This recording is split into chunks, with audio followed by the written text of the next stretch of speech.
These are the zoning laws that killed America's corner stores and made millions of people prisoners in their own neighborhoods. For over a century, corner stores were the heartbeat of American communities.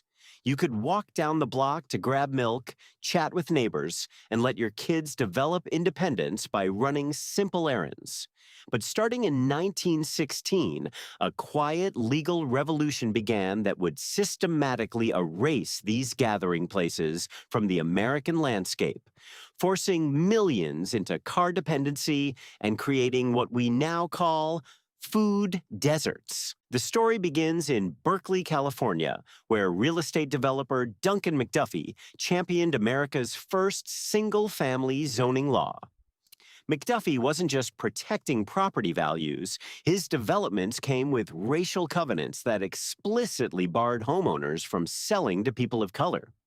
He wrote that single-family zoning would provide protection against an invasion of their district by flats, apartment houses, and stores, with the deterioration of values that is sure to follow. This wasn't an accident. It was social engineering disguised as city planning. The legal foundation was cemented in 1926 with the Supreme Court case Village of Euclid versus Ambler Realty. The majority opinion declared that apartment houses were mere parasites on neighborhoods, using the infamous metaphor that a nuisance may be merely a right thing in the wrong place, like a pig in the parlor instead of the barnyard. This decision gave legal cover for cities across America to separate commercial and residential uses, effectively outlawing the mixed-use neighborhoods that had defined American cities for centuries. What followed was a systematic transformation.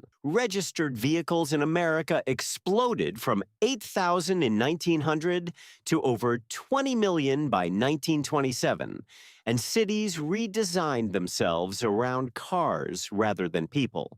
Herbert Hoover's 1928 zoning primer promoted Berkeley-style single-family zones nationwide, openly acknowledging this would create development fully dependent on the automobile. The results today are staggering. In California, 96% of residential land is zoned exclusively for single-family homes.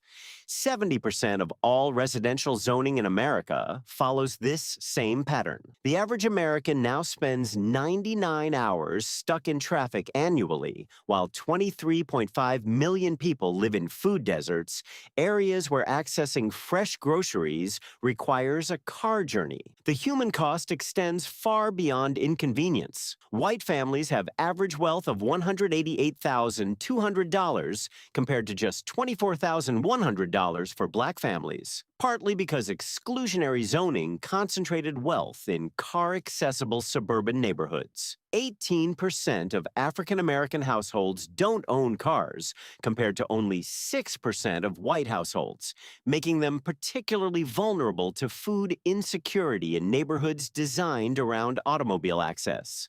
Children growing up in these zoned communities miss crucial opportunities to build independence. Parents have no choice but to drive everywhere, even for a carton of milk.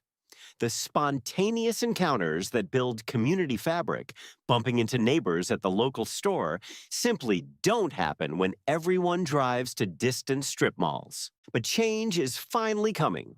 Minneapolis banned single-family zoning in 2019. Oregon passed statewide legislation allowing duplexes in formerly single-family zones. Berkeley, the very city that started this mess, voted unanimously in 2021 to completely end single-family zoning.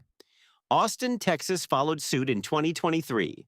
Seattle's 2024 comprehensive plan represents perhaps the most ambitious reversal yet, proposing to allow corner stores throughout residential neighborhoods while creating new neighborhood centers with 4 to 6-story buildings containing ground floor shops and restaurants.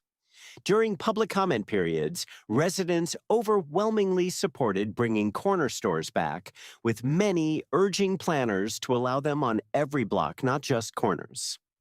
The pandemic accelerated this shift as people rediscovered the value of walkable access to daily needs.